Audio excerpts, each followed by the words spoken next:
बुद्धि बड़ी या पैसा। अक्सर लोग पैसे का घमंड करते हैं। कुछ लोग सोचते हैं कि जिसके पास पैसा है वह पूर्णतः समर्थ है, किंतु सच्चाई इससे अलग ही है। बुद्धि के बिना रुपया पैसा सब व्यर्थ है। जिसके पास बुद्धि है वह जितना चाहे पैसा कमा सकता है, पर पैसे वाला व्यक्ति बिना बुद्धि के सब कुछ गंवा सकता है। चाणक्य ने कहा है, कभी कभी हमें उन लोगों से शिक्षा मिलती है जिन्हें हम अभिमानवश अज्ञानी समझते हैं। किसी देश में एक राजा राज करता था। वह बहुत संपन्न और अहंकारी था। वह सोचता था कि पैसे के बल पर दुनिया के सब कामकाज चलते हैं।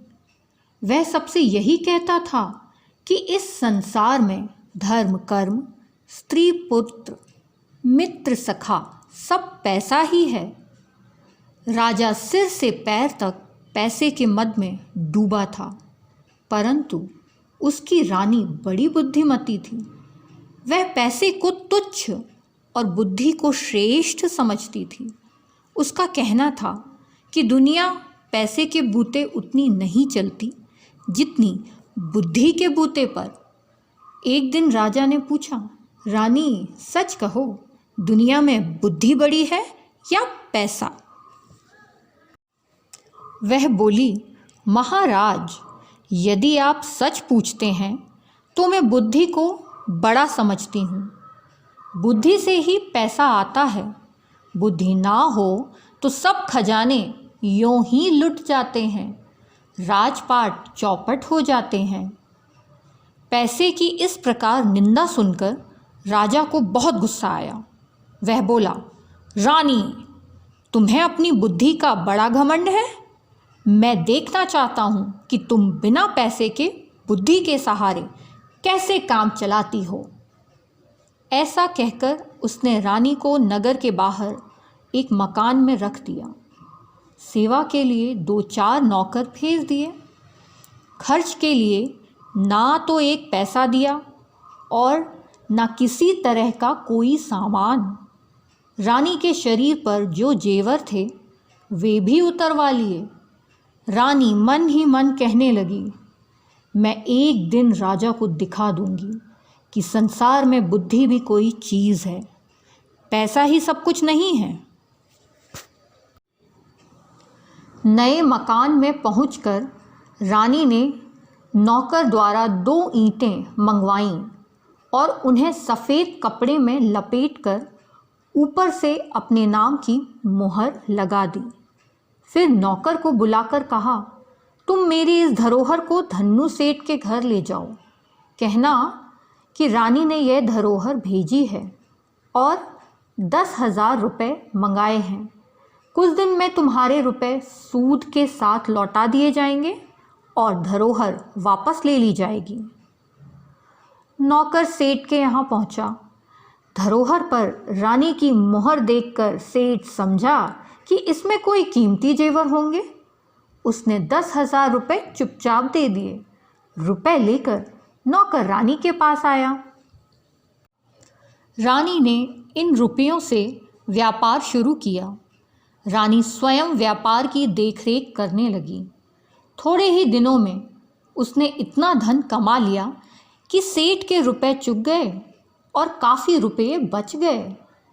इन रुपयों से उसने गरीबों के लिए मुफ्त दवाखाना, पाठशाला तथा अनाथालय खुलवा दिए। चारों ओर रानी की जय जयकार होने लगी। शहर के बाहर रानी के मकान के आसपास बहुत से मकान बन गए और वहाँ अच्छी रौनक रहने लगी। इधर रानी के चले जाने पर राजा अकेला रह गया। रानी कामकाज में उचित सलाह देती थी। धूर्तों की दाल उसके सामने नहीं गल पाती थी। अब उसके चले जाने पर धूर्तों की बन आई। धूर्त लोग आकर राजा को लूटने लगे। राजा अपना मन बहलाने के लिए राजकाज मंत्रियों को सौंपकर देशाटन के लिए निकल पड़ा। जाते समय नगर के बाहर ही उसे कुछ ठग मिले। उनमें से एक काना आदमी राजा के पास आकर बोला, महाराज, मैंने अपनी एक आंख आपके यहाँ 2000 में गिरवी रखी थी। वादे के अनुसार अब आप अपने रुपए लेकर मेरी आंख मुझे वापस कीजिए। राजा बोला, भाई, मेरे पास किसी की आंख वाँख नहीं है, तुम मंत्री के पास जाकर पूछो। ठग बोला, महाराज, मैं मंत्री को क्या जानूं? मैंने तो आपके पास आंख गिरवी रखी थी। आप ही मेरी आंख दें। यदि आप मेरी आंख न देंगे तो आपकी बड़ी बदनामी होगी। राजा बड़ा परेशान हुआ। बदनामी से बचने के लिए उसने जैसे तैसे 4000 रुपये देकर उसे विदा किया। कुछ दूर आगे चला था कि एक बूढ़ा आदमी उसके सामने आकर खड़ा हो गया। पहले ठग के समान वह भी कहने लगा, महाराज, मैंने अपना एक कान आपके यहाँ गिरवी रखा था। रुपया लेकर मेरा कान मुझे वापस कीजिए। राजा ने उसे भी रुपया देकर विदा किया। इस प्रकार रास्ते में कई ठग आए और राजा से रुपया ऐंठ कर चले गए। राजा जो कुछ रुपया पैसा साथ लाया था उसे ठगों ने लूट लिया। वह खाली हाथ राजकुमारी चौबाला के देश में पहुंचा। राजकुमारी चौबाला सिंह देश की राजकन्या थी। उसका प्रण था कि जो आदमी उसे शतरंज में हरा देगा वह उसी के साथ विवाह करेगी। राजकुमारी बहुत सुंदर थी। दूर दूर के लोग उसके साथ शतरंज खेलने आते थे और हार कर जेल की हवा खाते थे। सैकड़ों राजकुमार जेल में पड़े थे। मुसीबत का मारा राजा भी उसी देश में आ पहुंचा। जब चौबाला की सुंदरता की खबर उसके कानों में पड़ी तो उसकी भी इच्छा उसके साथ विवाह करने की हुई। राजकुमारी ने महल से कुछ दूरी पर एक बंगला बनवा दिया था। विवाह की इच्छा से आने वाले लोग इसी बंगले में ठहरते थे। राजा भी उस बंगले में जा पहुंचा। पहरेदार ने तुरंत राजकुमारी को खबर दी। थोड़ी देर बाद एक तोता उड़कर आया और राजा की बाह पर बैठ गया। उसके गले में एक चिट्ठी बंधी थी जिसमें विवाह की शर्तें लिखी थीं। अंत में यह भी लिखा था कि यदि तुम शतरंज में हार गए तो तुम्हें जेल की हवा खानी पड़ेगी। थोड़ी देर बाद राजा को राजकुमारी के महल में बुलाया गया। खेल शुरू हुआ और राजा हार गया। शर्त के अनुसार वह जेल भेज दिया गया। राज्य की हालत बिगड़ने और राजा के नगर छोड़कर चले जाने का समाचार जब रानी को मालूम हुआ तो उसे बहुत दुख हुआ। वह राजा का पता लगाने निकली। कुछ ही दूर चली थी कि वही पुराने ठग फिर आ गए। सबसे पहले वही काना आया, एक आँख वाला, और कहने लगा, रानी साहिबा, आपके पास मेरी आँख 2000 में गिरवी रखी थी। आप अपने रुपए लेकर मेरी आँख वापस दीजिए। रानी बोली, बहुत ठीक, मेरे पास बहुत से लोगों की आँखें गिरवी रखी हैं, उन्हीं में तुम्हारी भी होगी। एक काम करो, तुम अपनी दूसरी आँख निकाल कर मुझे दे दो। उसके तौल की जो आँख होगी वह तुम्हें दे दी जाएगी। रानी का जवाब सुनकर ठग बहुत घबराया। वह हाथ पैर जोड़कर माफ़ी मांगने लगा। अंत में ठग ने विनती करके 4000 रुपये देकर अपनी जान बचाई।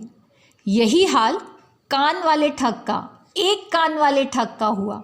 जब उसने देखा कि रानी का नौकर दूसरा कान काटने ही वाला है तो उसने भी 4000 रुपये देकर रानी से अपना पिंड छुड़ाया। ठगों से निपटकर रानी आगे बढ़ी और पता लगाते लगाते राजकुमारी चौबाला के देश में जा पहुंची। राजा के जेल जाने का समाचार सुनकर उसे दुख हुआ। अब वह राजा को जेल से छुड़ाने का उपाय सोचने लगी। उसने पता लगाया कि राजकुमारी चौबाला किस प्रकार शतरंज खेलती है। सारा भेद समझकर उसने पुरुष का भेष बनाया। रानी पुरुष वेश में राजकुमारी चौबाला के महल में पहुंची और शतरंज के खेल में राजकुमारी चौबाला रानी से हार गईं। राजकुमारी के विवाह की तैयारियां होने लगीं। रानी बोली, विवाह तो शर्त पूरी होते ही हो गया, रहा भावरे पड़ने का दस्तूर तो वह घर चलकर लिया जाएगा, वहीं पर धूमधाम से शादी की जाएगी। राजकुमारी का विवाह निश्चित होते ही सारे कैदी छोड़ दिए गए। दूसरे दिन सवेरे रानी राजकुमारी चौबाला को विदा कराकर हाथी घोड़े दास दासी और बहुत सारे धन के साथ अपने नगर को चली। कुछ दिन में वह अपने नगर में आ पहुंची और नगर के बाहर अपने मकान में ठहर गई। राजा जब लौटकर अपने नगर में आए तो देखते क्या है कि रानी के मकान के पास औषधालय, पाठशाला, अनाथालय आदि कई इमारतें बनी हैं। देखकर राजा अचंभे में आ गया। सोचने लगा, रानी को मैंने एक पैसा तो दिया नहीं था, उसने ये लाखों की इमारतें कैसे बनवा लीं? राजा को रानी की बुद्धिमत्ता पर विश्वास हो गया। राजा ने लज्जित होकर सिर नीचा कर लिया। फिर कुछ देर सोचकर रानी से कहने लगा, रानी, अभी तक मैं बड़ी भूल में था, तुमने मेरी आंखें खोल दी। अभी तक मैं पैसों को ही सब कुछ समझता था, पर आज मेरी समझ में आया कि बुद्धि के आगे पैसा कोई चीज़ नहीं है। शुभ मुहूर्त में राजकुमारी चौबाला का विवाह राजा के साथ धूमधाम से हो गया। दोनों रानियां हिल मिलकर आनंदपूर्वक रहने लगीं। Happy ending.